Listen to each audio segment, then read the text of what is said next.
All right, I see it is 9:30.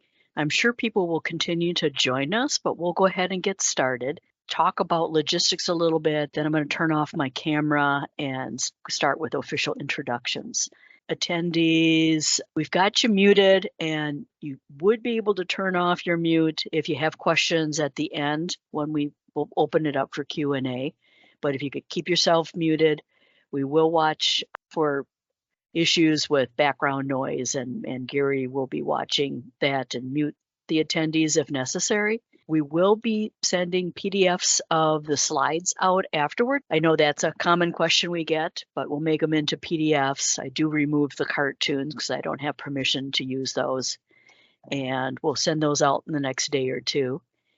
And please feel free to use the chat. If it's a timely question, Gary will help me watch those notes in chat and we'll answer them as we go.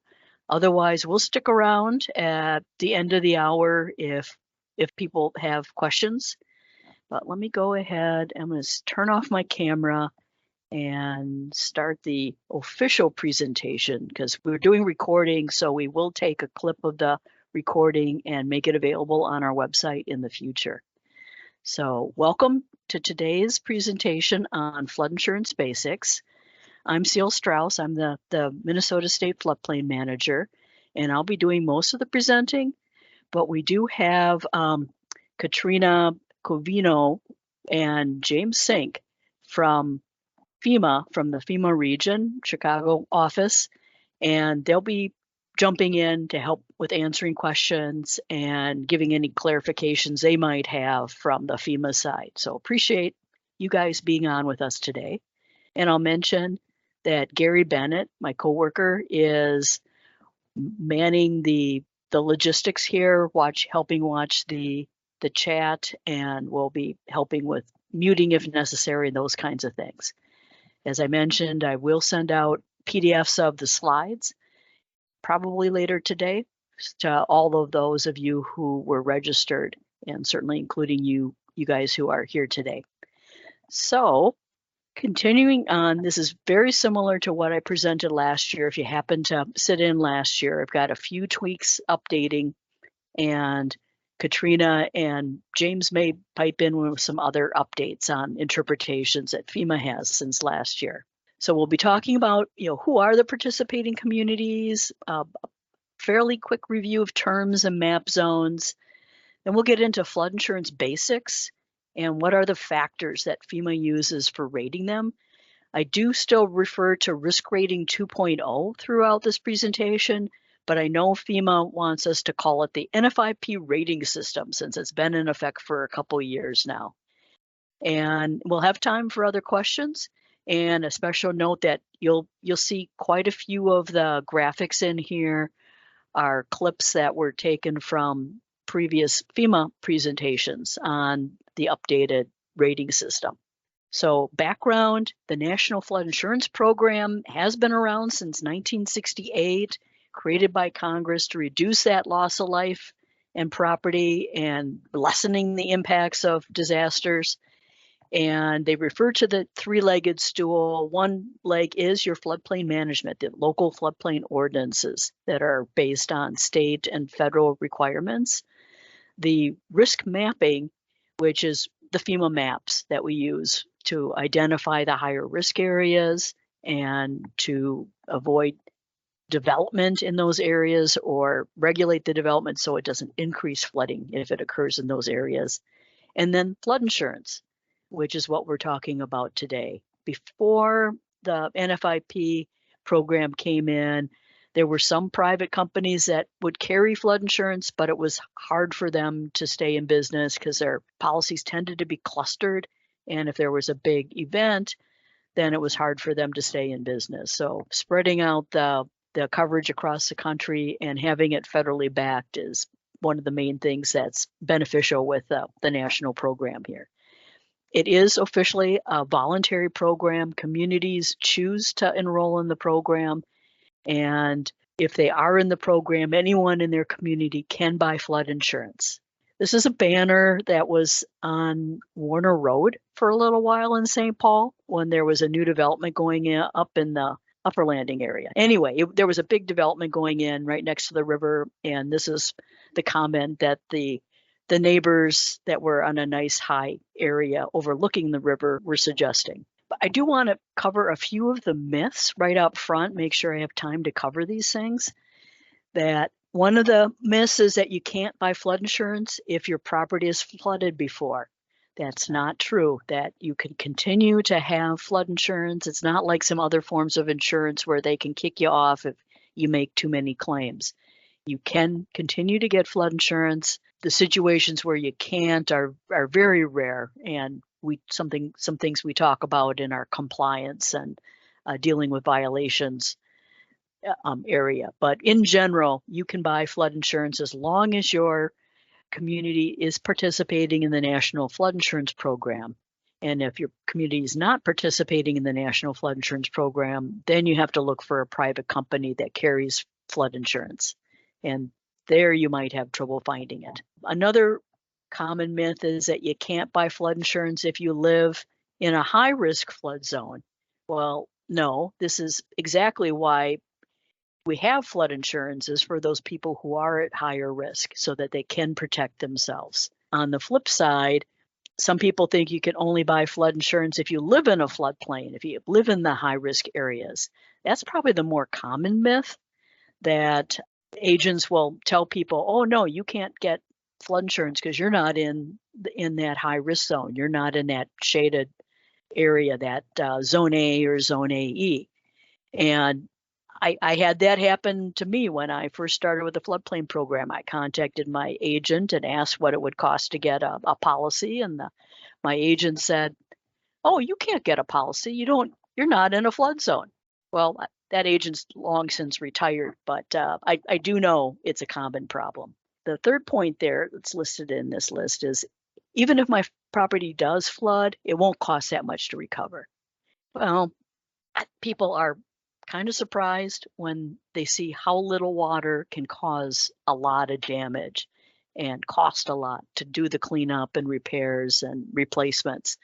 And that cost of flood tool is a good resource to look at what are relative costs for cleanup. And in the presentation that I send as a PDF, we will have the active links. Another myth is that homeowners insurance will cover flooding, and that is not true. Most home hazard policies do not cover flooding. And although we do recommend that it's a good idea to get the backup policy, a lot of times they'll have a sewer backup or sump pump failure backup type of rider. And that's something that you can get on your home hazard and is worth considering, because that sort of stuff is not usually covered by flood insurance. Another myth that flood insurance is only available to homeowners, that renters can't get it. That's not true. Renters can get a contents-only policy. And in fact, that's one of the most underinsured groups, is renters. We have very few policies that are for the contents only. And we have many renters that I've seen different statistics for different states, but in the range of maybe 30%, 40% of folks in some floodplains are renters. So we know that is a very underrepresented group. And as local officials helping to get that word out, that would be helpful. And another myth is, I don't need flood insurance because I can get disaster assistance from FEMA. They just come in and hand out money, right? Well, we'll get into a few slides on how that's not the case. So as I mentioned, if anyone who is in a community that participates can get flood insurance, an owner or renter, and in all the flood zones. And again, the homeowner's hazard insurance rarely covers flooding damage. In Minnesota, we have over 96% of the state population lives in a community that participates in the National Flood Insurance Program. All of our counties that do zoning participate. We do have several cities that don't, but most of them are very small communities that don't have mapped risk, or the little bit of mapped risk in the community is not in an area where there's development occurring. So if you want to know if a community is participating, you can go to the community status book, FEMA's community status book, and they list the communities alphabetically that are participating. They show their maps, the date of their maps, and when they got into the program. And if you see a map that says NSFHA, that stands for No Special Flood Hazard Area. So that whole community then would be considered the low risk zone. Also, the E stands for Emergency Program, and everybody else is in the regular program. And we'll have a slide or two mentioning the emergency program. There's only 30 some, 20 some communities that are in the emergency program, but they tend to be areas that have very old maps or no maps. Then I want to talk a little bit about the far right columns in here that are in the FEMA Community Status Book. That's showing communities that are in the Community Rating System, which is a program that rewards higher level of community efforts to reduce damage. They get points for certain activities like better outreach on flood risk, higher standards, efforts to do buyouts or flood reduction projects. And you get discounts on your flood insurance if your community is in the program. So here's an example. Montevideo and Moorhead are in the program and have nice class ratings. And it used to be just those in the special flood hazard area, the high risk area would get the discounts. But now in the new rating system, all of the areas get the discount. And I don't know why FEMA hasn't updated their community status book. Maybe James or Katrina can pass that on, that they should. Communities that have gone through that process are making that effort to protect their citizens and reduce risks. They do get some nice discounts here. In these examples, they're getting a 20% and a 25% discount. And the community status book does show the communities that have mapped risk, but that are not in the program. That's a list we continue to try to get reduced. We want all communities to be in the program and want everyone to be able to have access to flood insurance and the other benefits that you get when a community is in the NFIP. The areas where flood insurance is mandatory is something that folks are always interested in. And on the newer map here, it's the high flood risk area includes the light blue areas and the hatched areas with the red and blue here.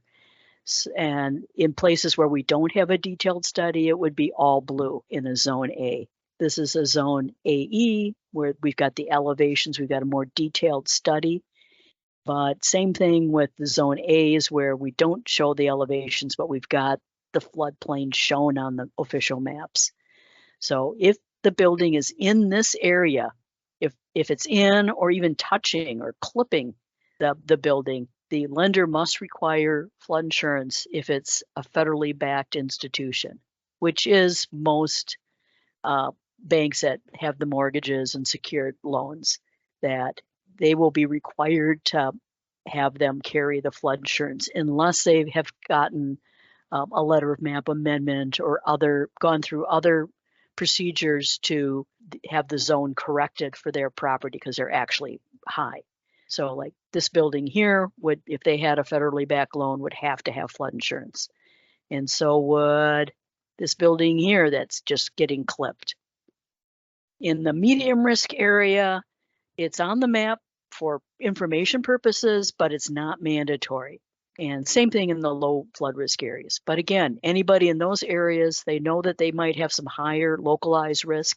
They can choose to get flood insurance.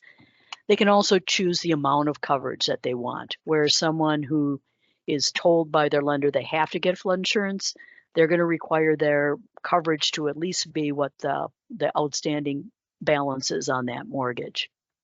This is the older style map, same difference. And many of our counties still do have the old paper map.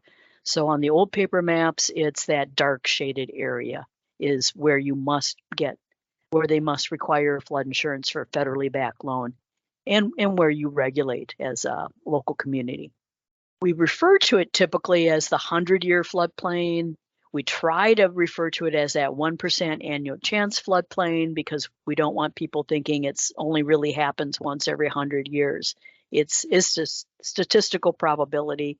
And honestly, as we're seeing more intense rains, today's 50-year is probably going to be tomorrow's 100-year. So it's good to be looking at that risk in your community and considering what's important. And some other synonymous terms that we'll talk about, base flood elevation is a term FEMA often uses for that flood elevation. In Minnesota law, it's called the regional flood. And when we're talking about insurance and talking to insurance agents or lenders, they're usually going to call it the special flood hazard area because it's that special flood hazard area where that insurance is mandatory with the federally backed loans. And I might just call it the high flood risk area in general. When is it required versus where are you regulating in Minnesota? And this pinkish area is the official FEMA map. This is a site in Anoka, and we've overlaid this on the 2-foot contours, the elevation contours. You can see this person is pretty high, but they are in the FEMA mapped area. So if they've got a federally backed loan, they're going to have to get flood insurance unless they've gone through the process to get their zone corrected for their building, which actually I know that a building on that site did get a letter of map amendment. Now in this spot here, those of you who have been coming to our other trainings are aware that you must require someone there to follow your floodplain ordinance because they're adjacent to the floodplain and below the BFE. And state law requires that they're regulated.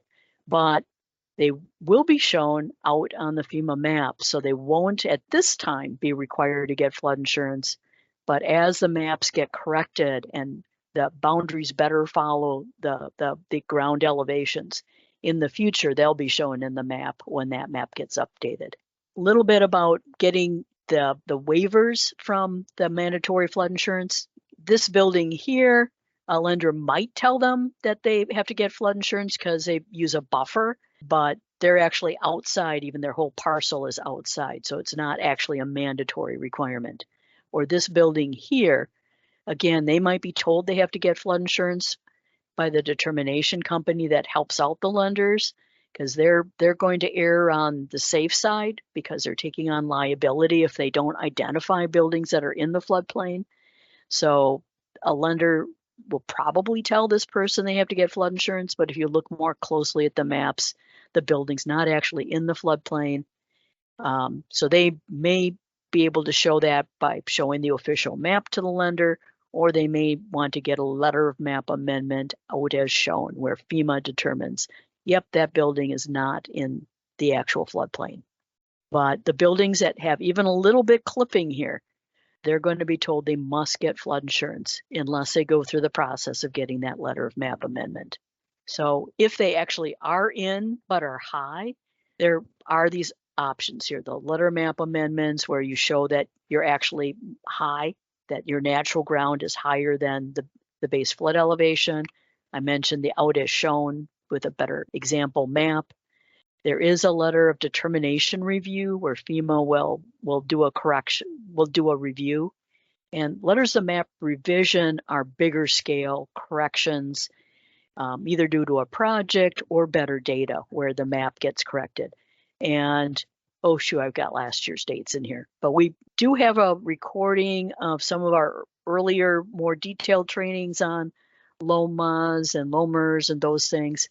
And we will have, we do have recordings where we just talk about letters of map change, the LOMAs, LOMER-Fs in a little bit more detail. And I'll try and correct those dates before I send out the slides.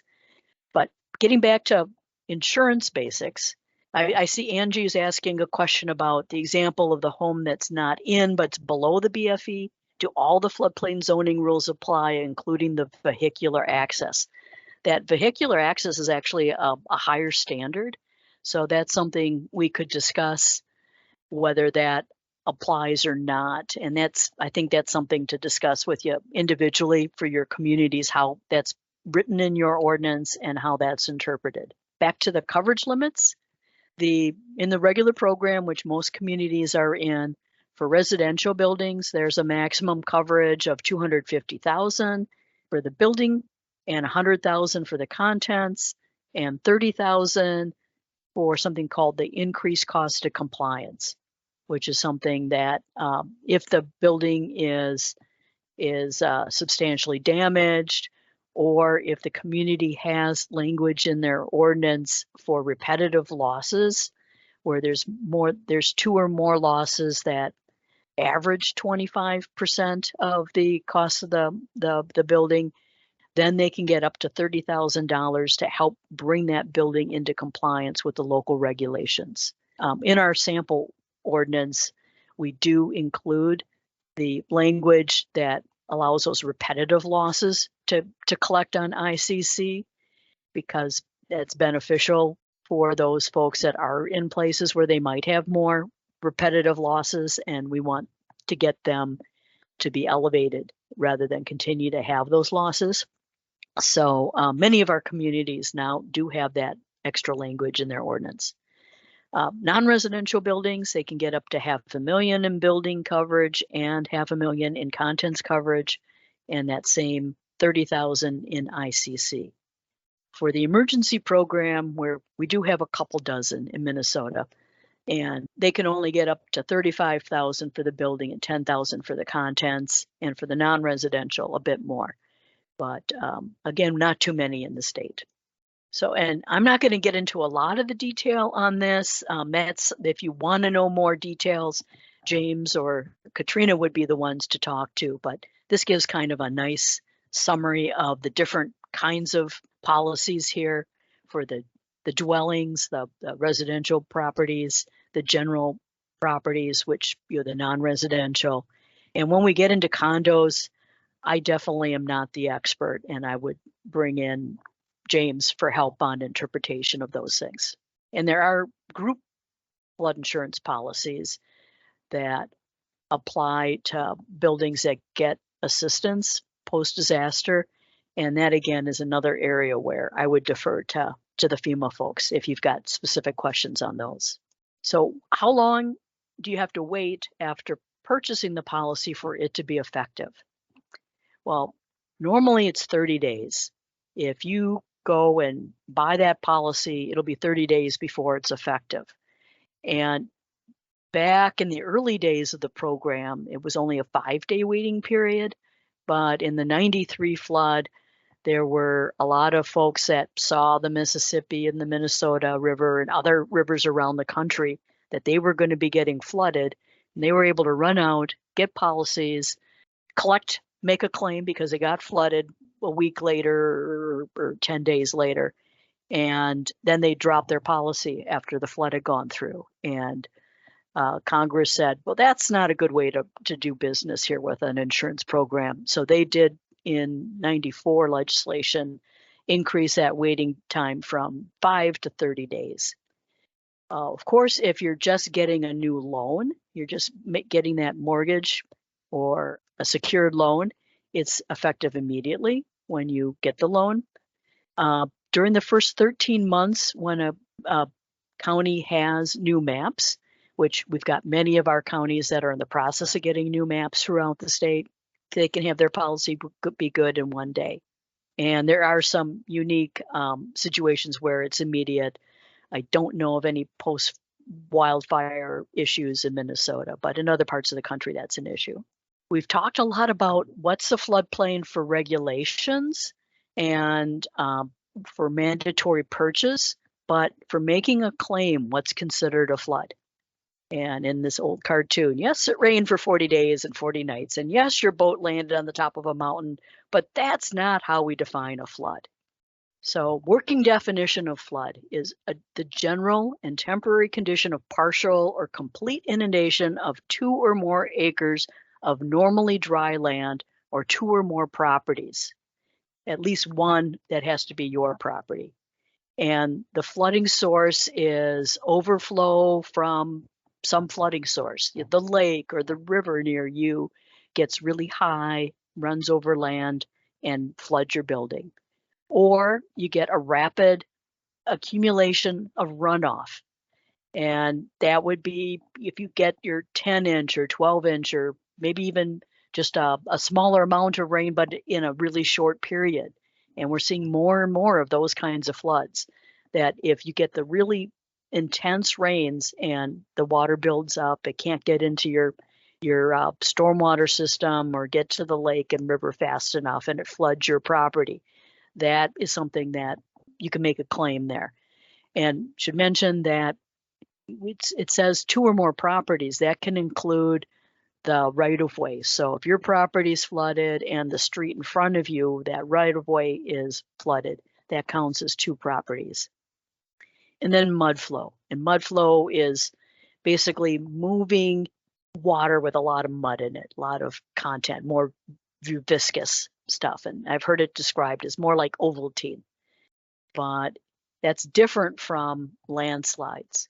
Lots of other specifics that you might get into, especially like when is it a flood if it's been really high water for extended period of time.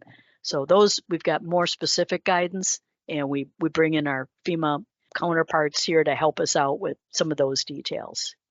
But like, here's a landslide that happened near Brownsville. I want to say was probably in that 2007 or 8 time period, but you can see that's certainly not a good thing. And that just speaks to the concerns about proper development on bluffs and steep slopes and how you direct your stormwater in those areas. The other aspects for coverage is that the green shows what's covered with the building coverage. That is the shell of the building, the foundation, the stuff that's connected to the building and stays with the building when you sell it to the new person. So it does include your furnace and water heater. The contents is your stuff, the stuff that is not permanently attached. And in subgrade areas, in lookouts or basements, crawl spaces, not much is covered there, but there are a couple things that are called out, like the washer, dryer, freezer with food, but not contents, not your furniture, not your stuff that is in the basement in that below grade area. And certainly stuff that's outside isn't covered. Your auto is covered with separate insurance. Usually 10% of the policy can go toward of the building policy can go toward that primary garage. And I mentioned earlier about sewer backups or some pump backups, that it would be an option to get that covered by a rider on your homeowner's policy typically, but it's not covered by the flood insurance. And just a reminder that sometimes when you're getting a loan, the lenders are most focused on protecting their investment. So they make sure people have the building coverage. They may or may not explain contents coverage and tell people about contents coverage. And that's one of the things we would hear about after big floods, is people being surprised that their stuff wasn't covered. So we do encourage that you help get the word out that you also want contents coverage, or at least consider whether you want contents coverage for your building, because the lenders won't require that, but you might want it. And again, for renters, that getting the word out that they can get contents coverage if they're a renter, that is their option. So just a few things that FEMA points out are generally covered. Of course, the building and foundation, the electrical plumbing, some of your utilities, the primary detached garage, covers debris removal, and if you've got the contents coverage, it covers clothing, furniture, electronic equipment. Some of these things that are not included, damage from things that could have been avoided, the damage from mold, mildew, precious metals, stuff that is outside the building. They currently don't cover temporary living expenses when you're out of your home because of the floods, and decks. And again, FEMA's got way more detail on many of these things on their website but I'm not going to get into all the nitty gritty. I think you could take a full day training to learn all those details, but we'll try and keep this at a higher level here today.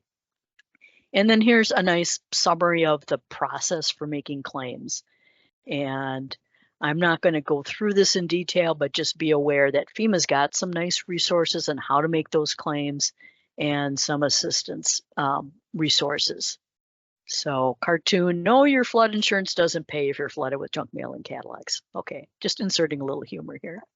So one of the myths is that we mentioned is that people think, I don't need flood insurance because I hear about these floods around the country and how FEMA's coming in and handing out money and helping people. Well, that's not really what happens. FEMA does do a lot of assistance to the communities for public infrastructure. And when we're hearing about FEMA helping after a declared disaster, that's where most of the funding is going, and especially in Minnesota. In the last 20 years, we've had like one time where there was an individual assistance declaration, but we've had many declarations for public assistance. So helping communities to pay for repair of their culverts and roads and downed electric lines and all those kinds of things that the communities are responsible for that infrastructure. But for individuals, you can only get assistance if the individual assistance declaration has been made. So in here again, I note that's only once in 2016. That was when Waseca got a big flood that they declared the individual assistance coverage. Again, we mentioned how if there's 2 or more properties flooded, that you can make a claim and it's overland flooding. I should mention that ground rot or seepage is not covered by flood insurance. It does have to be overland flooding. And the kind of assistance you can get with a disaster is limited in the times that you can get it. Only the very biggest of the floods where a lot of the residential properties and businesses were damaged. And also that usually they're looking at whether you're eligible for an SBA loan first. So most of the assistance that becomes available after a big disaster is loans that have to be paid back.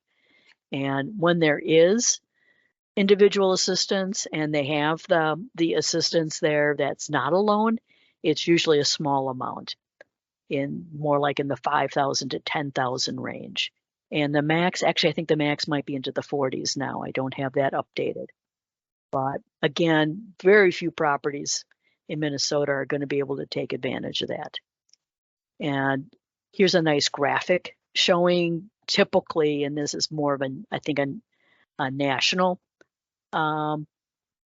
viewpoint here, but what the costs would be for flood insurance versus the costs for paying back loans. Okay, James pointing out that it's $42,500 that has been adjusted for inflation, this maximum amount that you can get through individual assistance. And this map should be updated probably, but as of a few years ago, showing how many federal disasters we've had since the 60s. Okay, yeah, through mid-2017. So in the last 5 years, we've had several more federal disasters, but all parts of the state are impacted. And this is a nice graphic that James had, and I circled the Minnesota examples. And it's a little hard to see, but the darker color is showing the average claim that people were able to make that had flood insurance policies. And then in the cases where there was an individual assistance grant option, the number of, or the average amount of that assistance. And in all these cases, well, first of all, you'll see a lot of the disasters, there was no IA in Minnesota. All of these, no individual assistance. And then in the 2 that were in older floods, the individual assistance was much less than what people got with their flood insurance claims. So getting into how premiums are calculated here. Since October 1st, of 21, all new policies were using this new rating system. And as I mentioned, I should go through and update this and take away references to risk rating 2.0 because, as I mentioned at the beginning, FEMA doesn't want us to call it risk rating 2.0 anymore because it's been in this system now for several years. And this is the NFIP rating system. It's not called the risk rating 2.0 anymore. But since April of 22, all policies have been based on those new ratings. And so even those who had policies before, as they renewed after April 1st, 2022, they got rated based on the new rating system.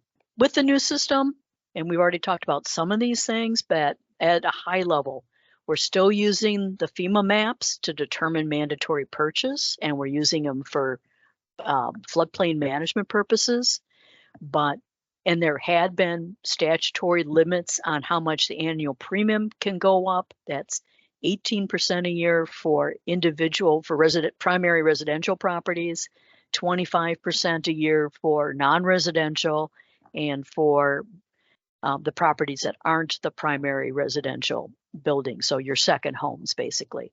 And that was set in 2014, so heck, almost 10 years ago now, under the Homeowners Flood Insurance Affordability Act. And there are still discounts if it's an older building, it was built before the first maps. If it's newly mapped, as we update the mapping in our counties, and like I had that example earlier showing the building that really was below the BFE, but the FEMA map didn't cover it. In the future, when that area gets remapped, it will be showing as newly mapped.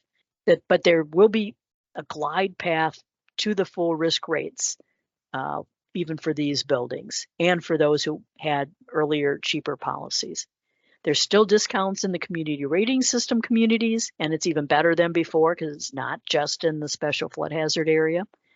And you can still transfer those better rates when the property changes ownership. And you will want to do that if someone got the cheaper policy before and it's on a glide path and capped at going up 18% a year.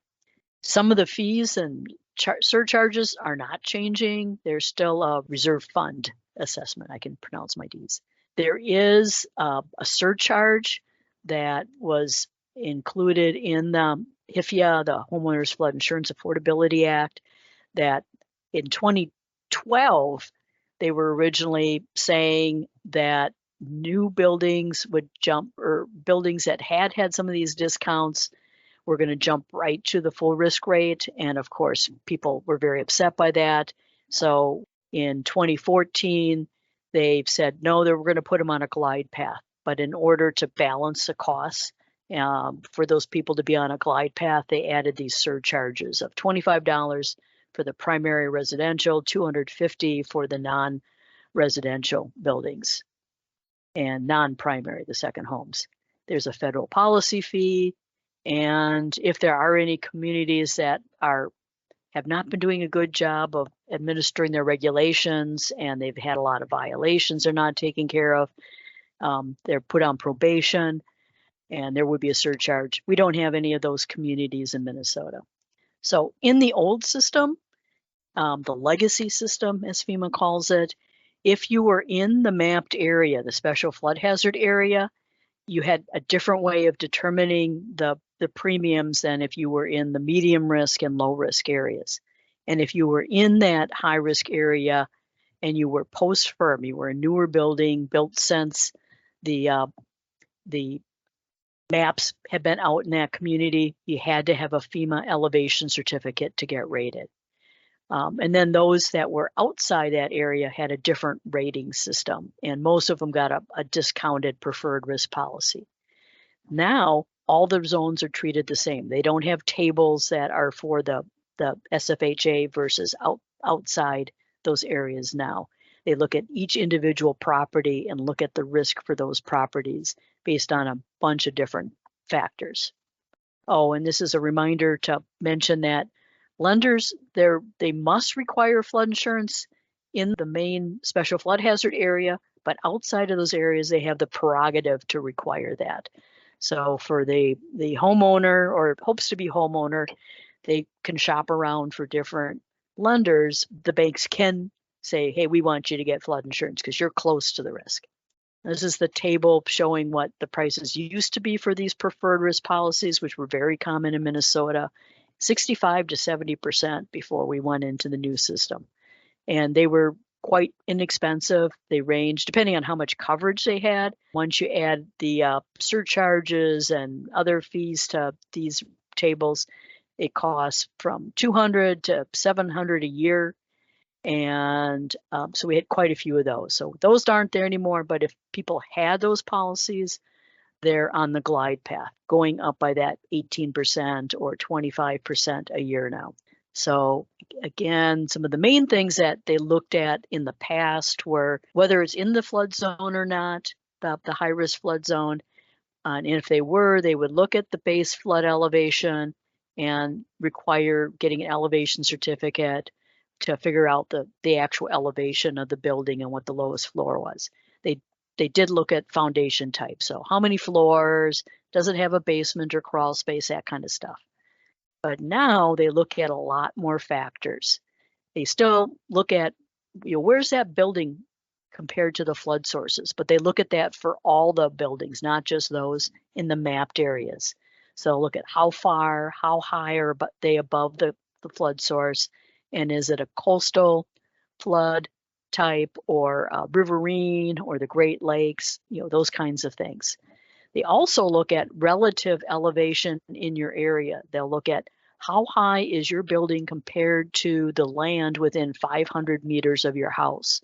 So if we do get one of those big intense rains, water falls down, it's going to pond at the low areas. And if you're in sort of a bowl, you're going to be more likely to flood. So they look at those kinds of factors.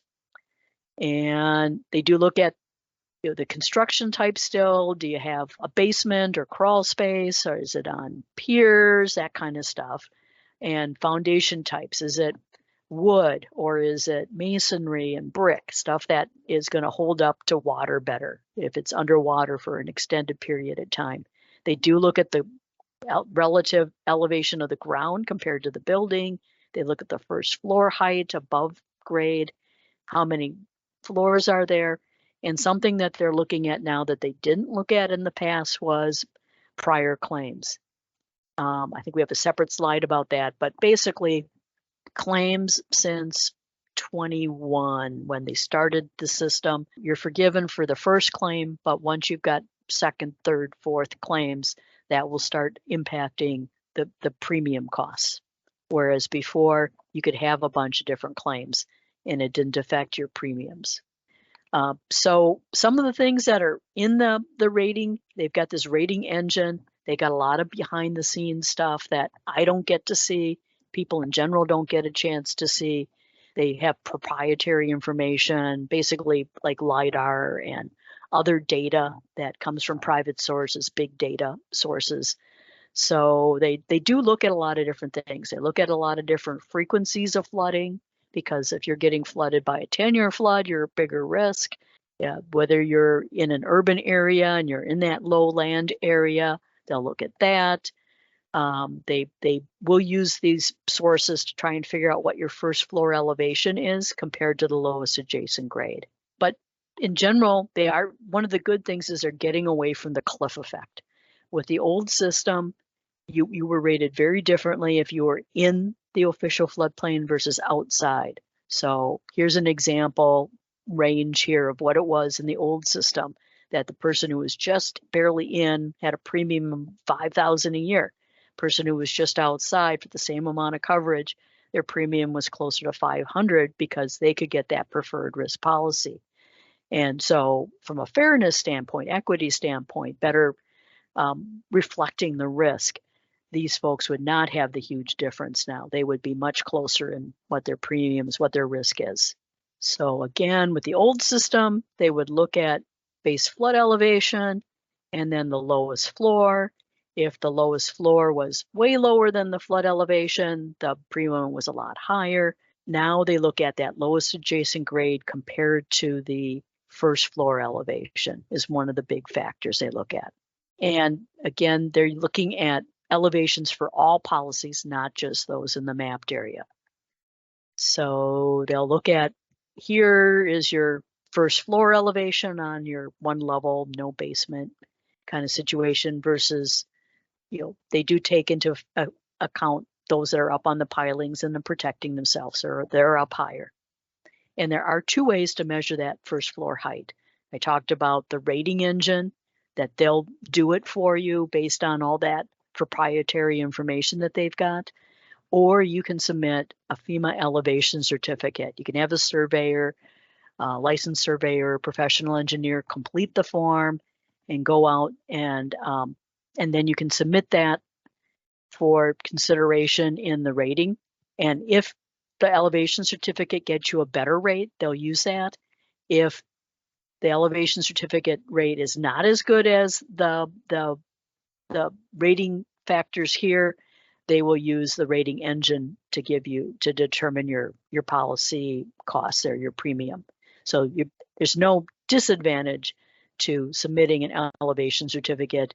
And we've been hearing from around the country that in most cases, they get a significant discount compared to the rating system. And that's, a little bit more detail on elevation certificates, that again, you can use it if it gives you a better rate, you don't have to use it. And the other reminder is that we still use elevation certificates. They're still mandatory if you're a community rating system community. And it's something we encourage that people get when they're getting their as-built documentation. Because if they're building new buildings or doing additions in your community, you're requiring them, or supposed to be requiring them, to get that as-built documentation. And we encourage that they fill out the FEMA elevation certificate and maybe other local forms you might have at the same time. And it's still that the licensed surveyor would fill out the section C and sign in D. And shoot, I should have put in the new form stuff. There's now a new section H on the new elevation form that came out late last year.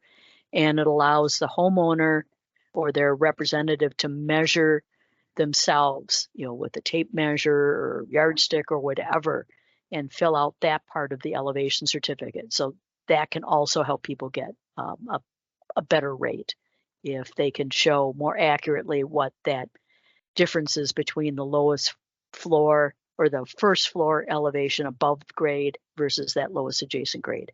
The ASFPM, the Association of State Floodplain Managers, has been watching these issues and trying to get information out. So one example is how the floor elevations are determined. There's that little info sheet. And then one more factor I want to mention is the cost to rebuild, taking into account that the expensive buildings, that if you get a foot of flooding or 2 feet of flooding on the big expensive building, they're going to have a bigger claim than the same amount of flooding on a little less expensive house. So they take the replacement costs into account when doing the premiums, which makes sense. So for the same amount of coverage, that $1 million home they're going to be more likely to make bigger claims, so their premiums are going to be bigger. And that's one of the equity things. They will take into account what kind of building occupancy you've got. They do look at that construction type. If it's made with wood, it's more likely to be damaged during a flood versus masonry or some of the other combinations. They look at, again, the foundation types, whether it's a slab on grade, if it's a basement or crawl space, if it's elevated in different ways. They look at that actuarial data, and they've been coming up with premium calculators that make more sense based on the kind of damage you see with these different types of buildings.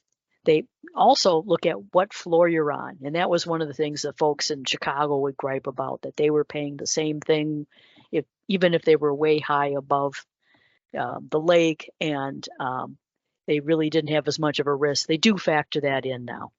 So the previous tables, when you talk about inequities, The other thing that was inequitable was that they would look at the first 60,000 of coverage, and those were a lot higher than the remaining ratings for the additional amounts. And so that relatively inexpensive policy, it's 100,000 in contents, the first 60,000 is a big part of that coverage versus the person getting the 250 in coverage. So proportionally, lower value buildings were paying more. And so that was one of the things they tried to address in the equity. And this is just kind of showing the 60,000 for 60,000 versus the remainder, that it was much higher amounts for the first 60,000. I mentioned the prior claims, that your first one will be forgiven, and after that it will be rolling 20-year period for claims. Hey, Ceil. And Sorry to interrupt. There has been a change. We are now looking at a rolling 10-year window instead of 20 years. So that change should be announced in the April 1st flood insurance manual. A bulletin came out a while ago. You might not have seen it. 20 years is now 10. So the 10-year rolling 10-year period, which is consistent with the ICC rolling 10-year and couple of claims there too. So interesting. Thanks, James. Yeah, you're welcome. So what are some things you can do to lower your flood insurance costs? Lower your risk. You elevate your utilities. If you've got an above grade area where you're just having storage, you've got a wet flood proof, you're parking, you can put in flood openings. You can talk to the folks in our office and get other information. You can choose different deductibles or look at how much coverage you prefer. And as I mentioned earlier, providing an elevation certificate often gets you better discounts.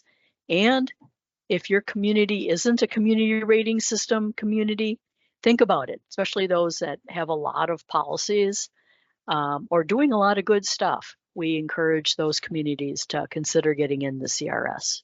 And we've got more information on the CRS, but now all of the policies are getting covered, and I need to update this because the preferred risk policies aren't around anymore. They're on a glide path and to the full risk ratings. Mention that discounts, there's a 5% discount if you elevate all your machinery and equipment, so it's not in the lowest level. Probably easiest for those that have a crawl space or basement to move it up a level. Pretty darn tough for those one-level homes. They've actually got to move it into the attic, which is not too realistic. As I mentioned, flood vents, having proper openings if you do have that kind of lower level construction. And FEMA has recently come out with a flood insurance discount tool, and this has the link to it. Here we've got the some of the main categories they look at, the type of foundation, how high is that first floor elevation, what have they done in terms of mitigation, elevating utilities, and that kind of stuff. I will tell you that there's an ASFPM group that actually I'm involved with that's been reviewing and providing comments on this tool, on ways to improve it, because some things were darn confusing. And the FEMA headquarters folks have already incorporated some of those things. And like, for instance, we thought it should be called the flood insurance mitigation estimator because it doesn't show all discounts, doesn't show like a CRS or newly mapped or pre-firm discounts. So this is something, if you've got comments, please feel free to share them with me and I can get them passed on through that work group that ASFPM has. And FEMA's been very good about interacting with us. They're not getting all of our suggestions in there, but they're listening and they're looking at ways to improve this. FEMA does have this discount guide that talks about some of the discounts that I've been talking about already, and we have a link to that. And I'll just make a very quick mention that there's something called the National Violations Tracker. This is most likely to come up in a CRS community because those who are non-compliant, they don't get the CRS discounts. And we don't have that many of those situations in Minnesota. In fact, I think I tried looking and didn't find any. I won't get into a lot of detail, but if you hear about the National Violations Tracker, here's the sources where the violations get into this tracker. I have access to this. Gary's got access to it. The FEMA regional folks have access, but individual communities don't have access. And so we have had situations, mainly in other states, where there's a lot of CRS communities and non-compliant buildings. People have been asking, why aren't I getting my CRS discount? And a lot of cases, it has to do with this tracker feeding a list of the properties that don't get the discount. So if you want to know more about that, I confirm or deny if there are buildings or in your community that are in the National Violations Tracker. To share that information with you, we'd have to have you sign an agreement related to privacy. And usually we have folks work with James on signing those forms to be able to get repetitive loss or this violation type of information. A couple resources here. And when I did this last year, it was March, so I was reminding people to not rush out and mow down their native plants and where the bugs are staying nice and cozy over the winter. And it looks like we've been getting some links added to the chat. Thanks to Gary for adding those links as I was mentioning different sources here. And James, for putting in that 42,500 number. And let's see, Angie asked the one question. I think I covered that, or we can talk in more detail if you'd like. But are there any other questions here? I see we're at the bottom of the hour. A reminder that we will send out PDFs of the slides. I think I'm going to make a couple corrections that I noticed as we were going through them to update. And thanks for those of you who are able to attend. I know you may need to leave and go to other things, but if anybody wants to stick around and ask any other questions, great. Appreciate the comments there. Ceil, I'll step in. I've got a quick question, and it's fairly common, and maybe others might be thinking this. I'm not sure that if you addressed it in your presentation, but for residential properties, the mandatory flood insurance requirement really applies to the principal dwelling, the house itself. It doesn't apply to detached structures that may be in the floodplain, but they're not used for human habitation. Is that correct? In general, yeah. The FEMA, there is some guidance, but they don't have it in writing anywhere. We tried to get clarification on that, and we got verbal guidance, but the Congress's intent in some of the language was that the small sheds and outbuildings would not trigger the mandatory insurance. But so it is mainly the principal structures or probably other bigger structures, especially if they've got a separate policy on them. But in general, little structures shouldn't trigger it. And maybe James or Katrina could add to that. Yes, it's usually those that are accessory to the residence, the small sheds, even like the 2-car, 1-car garage, detached garages. Where it becomes a problem is where it's, if you say you have 3 structures, that extra outbuilding, barn, whatever that thing might be, is not incidental to the use of the residence. And so that type of structure, like a barn, would need its own policy. But those little ones, they're not trying to trap people into flood insurance with like their shed in the backyard. Thanks. That's good to know.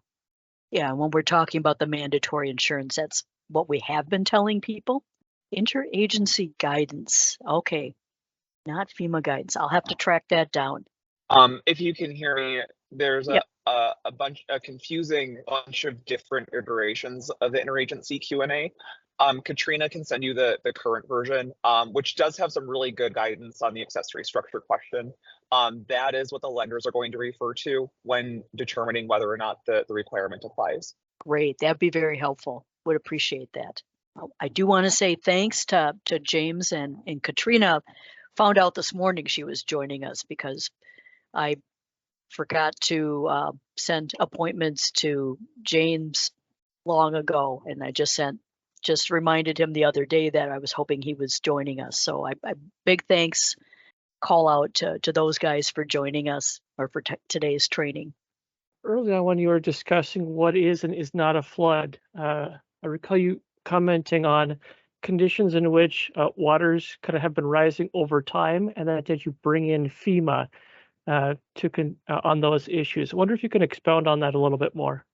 Yeah, that's something. I know James has not got the greatest connection. Maybe Katrina or James could try, but like on the Great Lakes or some of the big lakes where it was going up over a long period of time, and trying to figure out when the end of the flood is, when it starts going back down. So there's some timing issues, and things do get confusing.